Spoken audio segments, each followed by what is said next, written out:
Social media का इस्तेमाल मसाइल पैदा करने लगा। कम उम्र बच्चों के लिए सोशल मीडिया के इस्तेमाल पर पाबंदी की सिफारिश। एक सरकारी कमेटी ने तजवीज दी है कि 15 साल से कम उम्र बच्चों को सोशल मीडिया इस्तेमाल करने की इजाजत नहीं होनी चाहिए। कमेटी के मुताबिक ये इकदाम उस पैगाम को उजागर करेगा कि सोशल मीडिया कम उम्र अफराद के लिए महफूज नहीं। इसके साथ साथ 15 से 18 साल के नौजवानों के लिए भी रात 10 बजे से सुबह 8 बजे तक सोशल मीडिया के इस्तेमाल पर पाबंदी लगाने की सिफारिश की गई है, ताकि नींद, तालीम और जहनी सेहत पर मनफी असरात को कम किया जा सके। कमेटी ने वालिदैन और अवाम में शऊर पैदा करने के लिए आगाही मुहिम शुरू करने और डिजिटल गफलत को जुर्म करार देने की तजवीज भी दी है।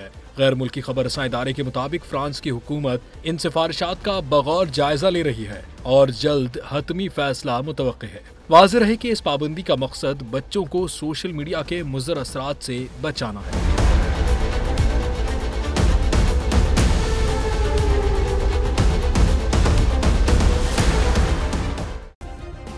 सब्सक्राइब करें और बेल दबाएं ताकि कोई खबर रह न जाए।